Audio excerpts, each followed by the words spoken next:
Revenons maintenant sur les expressions et opérateurs que vous avez vus déjà dans les vidéos précédentes. On trouve des expressions par exemple dans des affectations, comme ici. L'expression se trouve forcément à droite du signe égal et va calculer une valeur qui doit être du même type que la variable qui se trouve à gauche du signe égal, puisque l'affectation va donner la valeur calculée par l'expression à la variable. Alors une expression peut être tout simplement une valeur littérale, comme par exemple 4 ou 3,14. Alors notez au passage qu'en fait, on n'écrit pas 3,14, mais bien 3,14, parce que le Java utilise la notation anglo-saxonne. Mais plus généralement, une expression est une formule mathématique qui met en œuvre des opérateurs, comme ici, où je multiplie la valeur de la variable n par elle-même. L'étoile est le symbole pour la multiplication, j'obtiens donc ici tout simplement n carré. Et plus généralement, une expression peut mettre en œuvre plusieurs opérateurs ou des parenthèses, donc exactement comme une formule mathématique. Le type des expressions est donc important, et il est donc aussi important d'être conscient que les valeurs littérales ont leur propre type, exactement comme les variables. Par exemple, si j'écris la valeur littérale 1, cette valeur est de type int. En revanche, si j'écris 1.0, cette valeur est de type double. Notez au passage qu'on a le droit d'écrire un point tout court, et c'est équivalent à écrire 1.0, et ce sera donc de type double, c'est-à-dire que je peux écrire par exemple cette déclaration, et c'est équivalent à écrire cette déclaration. Mais en revanche, écrire 1.0 sera toujours plus lisible que d'écrire un point tout court, donc préférez écrire 1.0. On a le droit également d'utiliser ce qu'on appelle la notation scientifique, c'est-à-dire que par exemple, je peux écrire 2e3, et c'est équivalent à 2 10 puissance 3, c'est-à-dire 2000. Et de façon générale, AEB est équivalent à A multiplié par 10 puissance B. Par exemple, dans cette déclaration, j'initialise la variable x à la valeur 1,3 multiplié par 10 puissance 3, c'est-à-dire 1300. Et dans cette déclaration-ci, j'initialise la variable y à 1,3 multiplié par 10 puissance moins 3, c'est-à-dire 0,0013.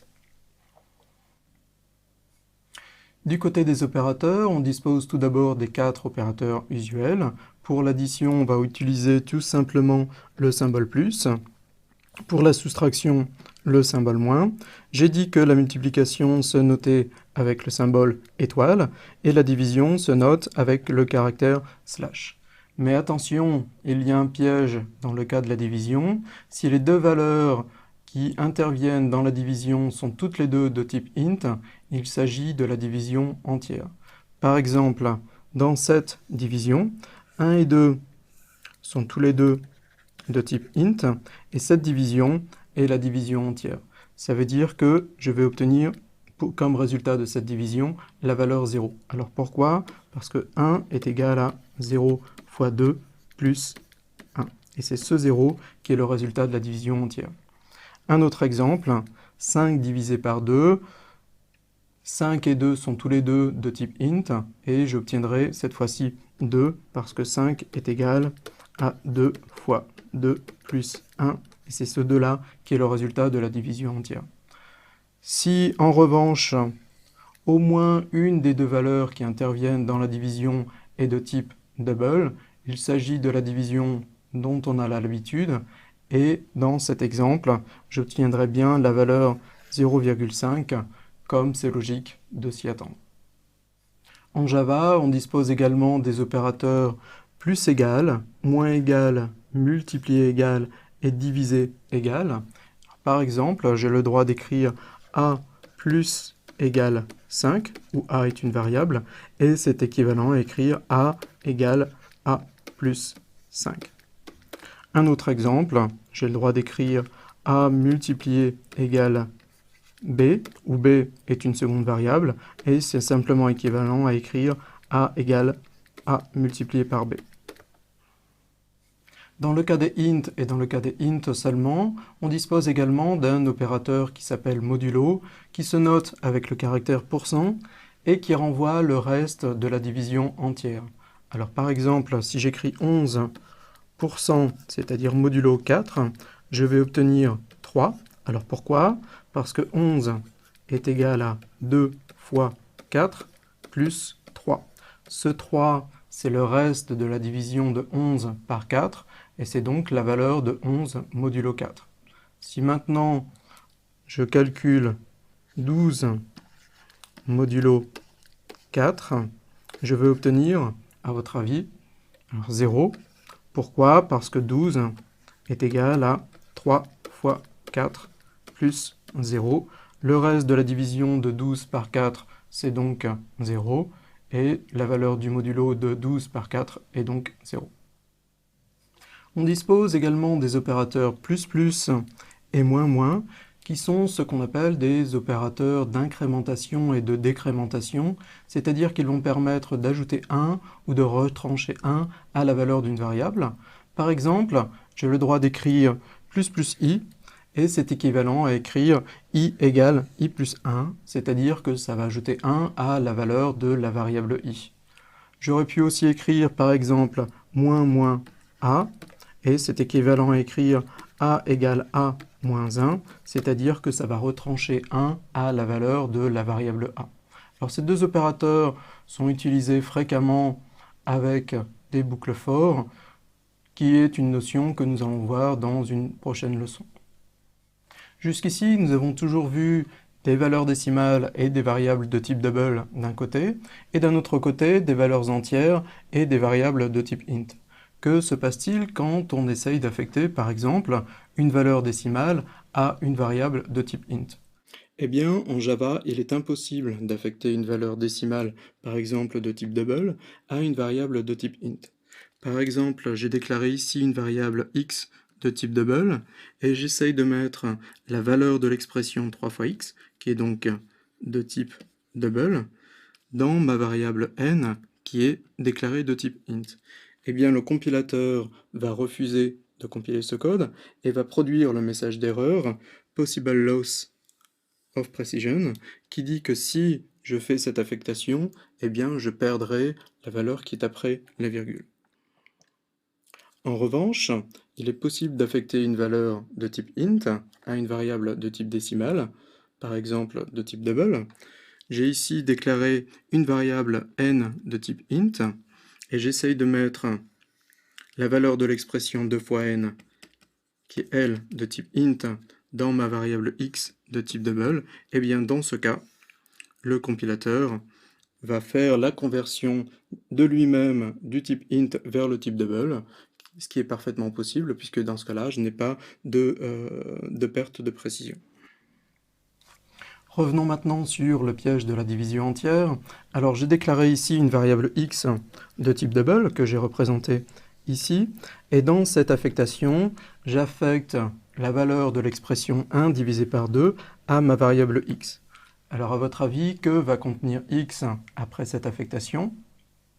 Eh bien, 1 et 2 sont deux valeurs littérales, toutes les deux de type int. Cette division est donc la division entière, et 1 divisé par 2, dans le cas de la division entière, vaut 0. On va donc affecter la valeur 0 à la variable x. Alors notez au passage qu'il y a une conversion automatique de int vers double, puisque ce 0-ci est de type int, et le 0 affecté à x est évidemment de type double. Donc le fait que x soit de type double n'influence pas l'évaluation de l'expression 1 divisé par 2. Le problème peut se poser en pratique quand on essaye par exemple de calculer la moyenne de deux valeurs entières.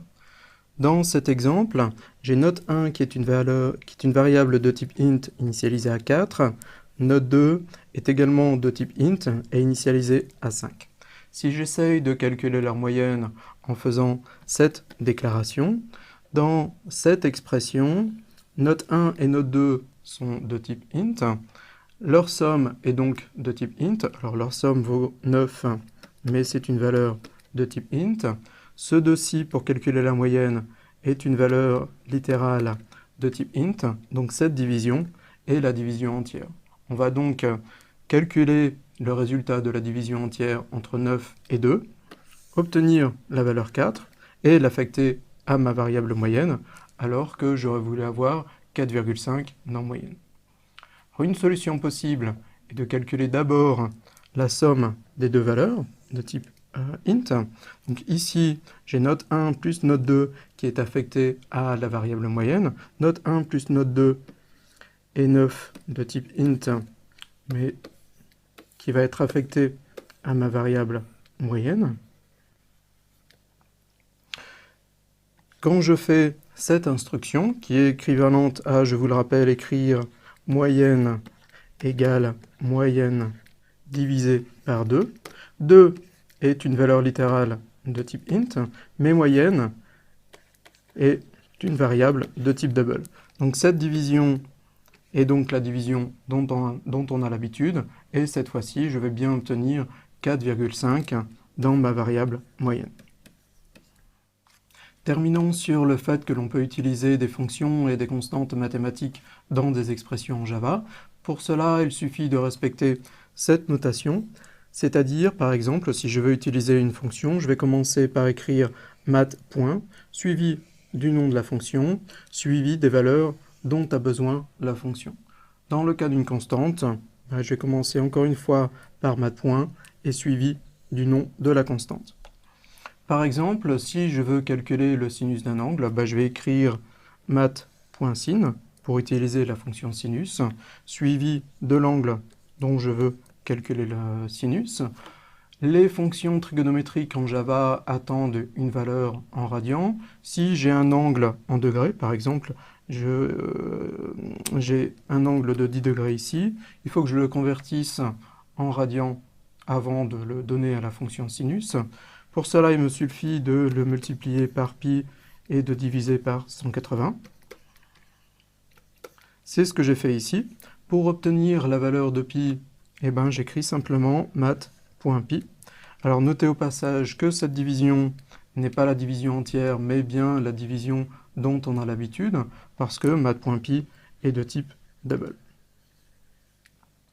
Et vous trouverez l'ensemble des fonctions disponibles en Java en suivant cette URL.